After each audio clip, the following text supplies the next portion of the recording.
The records of the fighters mentioned Carl Jones' one loss, and his only loss took place in his third professional fight back in 1983. He lost by decision to a pretty fair contender, Fred Hutchings.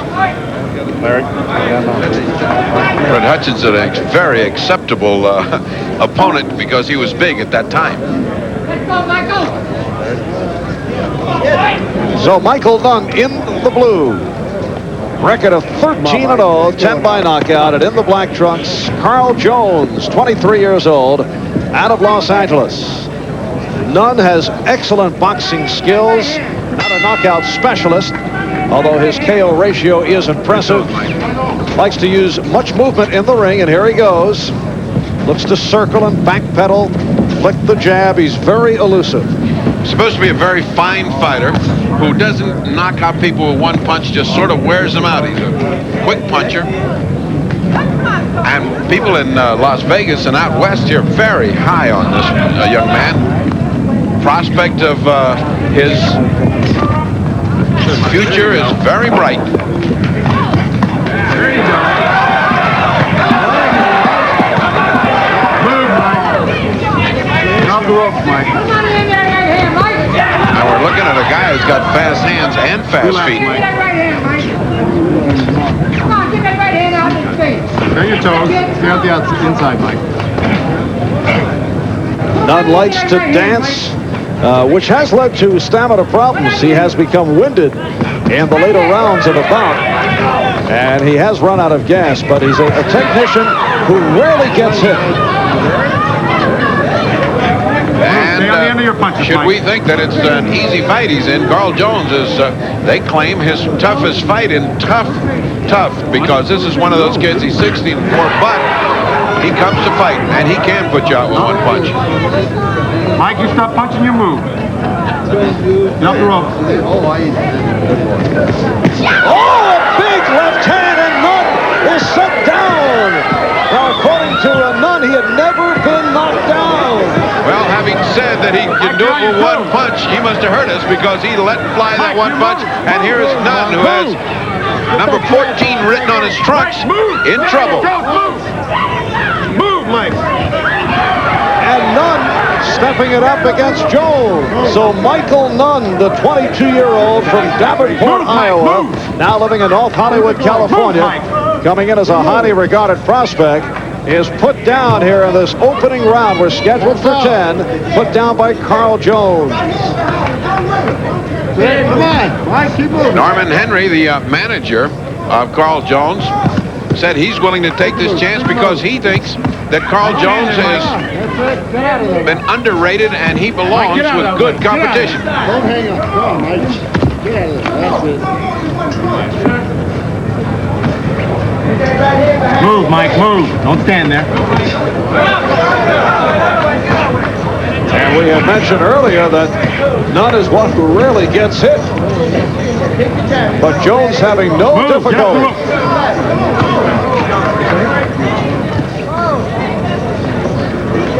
Final seconds, first round. Jab, jab. And this is round 2, scheduled for 10 from Caesars Palace in Las Vegas. Marv Albert with the fight doctor, Ferdy Pacheco. Michael Nunn in the blue and Carl Jones in the black.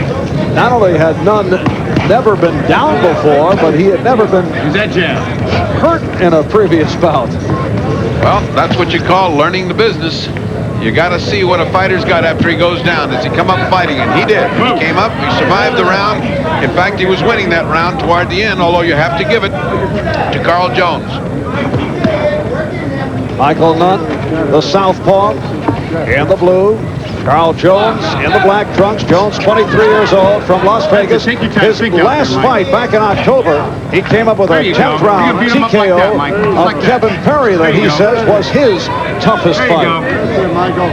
Well, right now, he is giving a boxing lesson to Carl Jones. He's got a very fast hand. He's got an accurate jab. Get off them ropes. Jab, jab, jab. I wonder if he's going to get over that habit of putting the number of his expected victory on his trunks. There's 14. He's had 13-0. Boy, it's putting a load of Kanahara on you.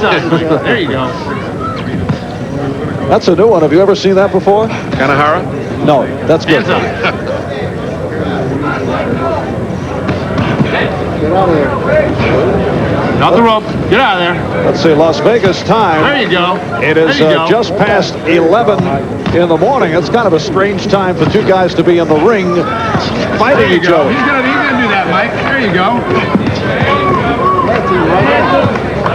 Jones is getting hammered with Nunn, but Nunn's punches aren't really sharp. They're so fast that they aren't hard, whereas Jones, knowing that he can load up and put this guy down on one punch, is willing to take those little bitty fat punches to land his one big hook as he did in the first round. Give him the rope. Get off the rope. Bring that uppercut there. And when you look at the records of these two fighters, Michael Nunn has had a couple of impressive victories. He stopped veteran Mexican Marcos Geraldo in the 5th round, and he won by decision over George Amparo, another experienced hand. Wonderful combinations on the part of Nunn. I think his left-handed stance his southpaw stance is confusing Carl Jones quite a bit. He just doesn't know what to make of that right jab that keeps popping in there. Mike, get out of there. Move. Be interesting to see how many left-handers Jones has fought before this, because he is totally bewildered. He doesn't know where the punches are coming from. Jab, jab, jab, jab. There you go. Nice left hand by Nunn, who has come back strong in the 2nd round. There you go, big guy. In the corner, Carl Jones, his trainer Perry Smith, with some strong words of advice between rounds. I'm afraid he didn't need that advice. What he needed was what to do with his left-hander. I mean, how do you block these right jabs? Where do you circle to? How do you move around? He's standing right in front of him, standing straight up. He's not bending down. He's not giving him movement. So the guy's got a heavy bag right in front of him. He can do anything he wants to, and that's what he's doing. Mike, keep peppering. It'll happen, kid. Over and over again, we see the corner story tells the tale. Nobody instructs these kids what to do. And so all they're doing is saying, step in there, do better. Well, do better is not good enough. How do I do it? Yeah, we just heard that echoed from the corner. Step in. He's too Carl far Jones away. was told, right. He said, yeah, but I've got to eat that jab on the way in. What do I do about the jab? Nobody's telling him to bend down. He's got to bend and come in punching once he bends. There you go. He's got to give movement. He's got to move either to one side or the other. Get up there.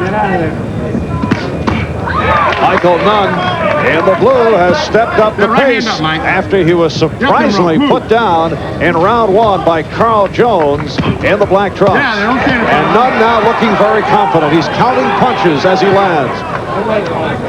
Nunn is fighting like there's two fighters that I saw that didn't have a punch that just obliterated everybody. Muhammad Ali was one and Luis Rodriguez was the other. That's the way they fought. Just pop, pop, pop, pop, pop. Pretty soon the other guy gets so tired he goes down almost from frustration. But you don't think he's going to knock out anybody with the kind of punches he's throwing now.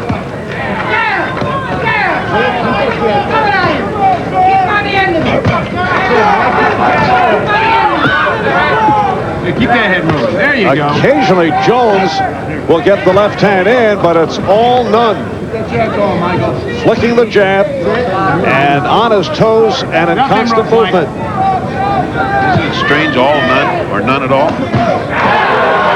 You are too deep for me at this hour. It's early in the morning on Las Vegas. What else can you talk about?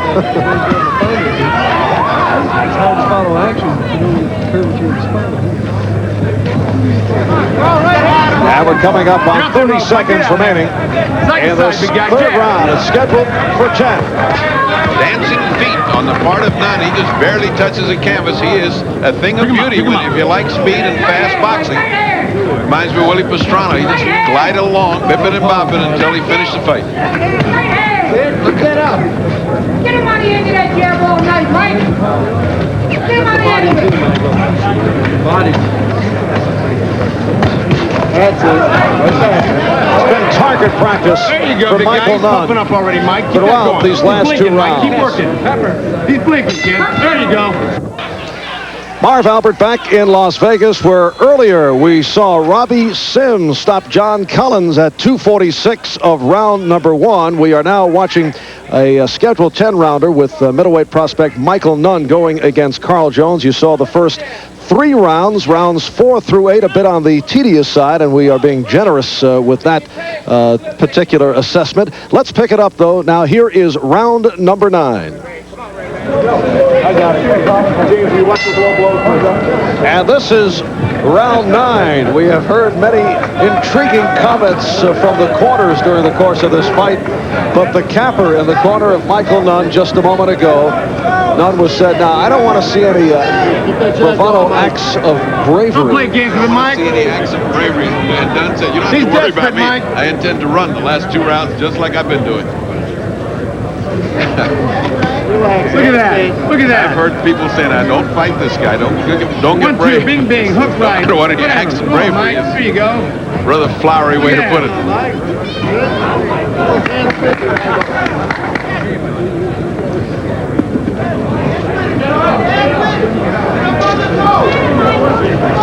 That's it.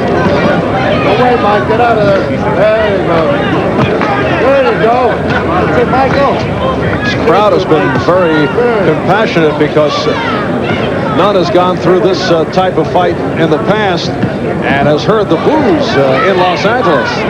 I don't think that bothers this guy. I think he's preparing himself for a major league career, and these are his training fights. He certainly is a fine defensive fighter. Look at that. Look at this corner. Just playing, and just having fun with this There guy. you go, big guy. Bring that up behind that hook. But he has to have more than that if he's going to be in the major leagues. He's got to develop some kind of punch. He's got to develop some kind of offense that'll win fights. When he's in there with a tough guy, he can't get away with us. Can a punch be developed? No, what you can do, though, is begin to throw it more seriously than he's throwing. He hasn't thrown a serious punch. Nothing hard. Everything has been tended just to hit the target. There has not been a punch with knockout intention thrown in this fight by Nunn. That's another great one. Nunn is done. Get off them ropes, Mike. It's good.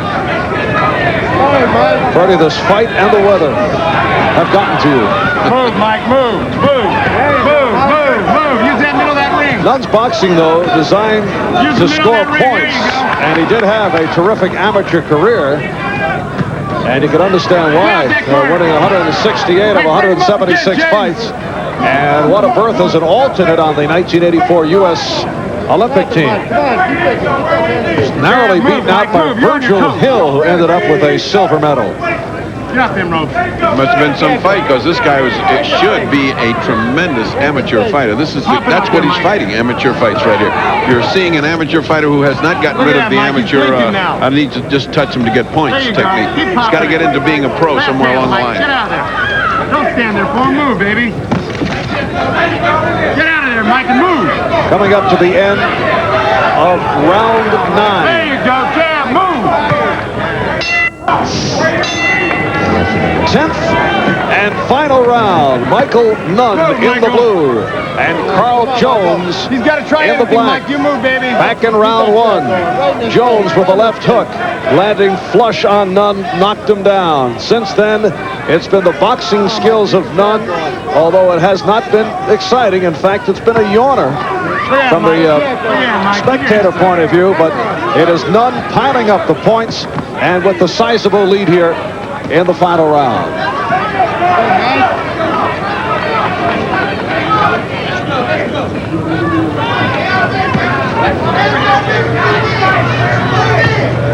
And if you're left with one impression, it is the excellent condition of Nunn and his cord-like legs. They just, look at this, 10th round, he's still bipping and bopping and dancing around.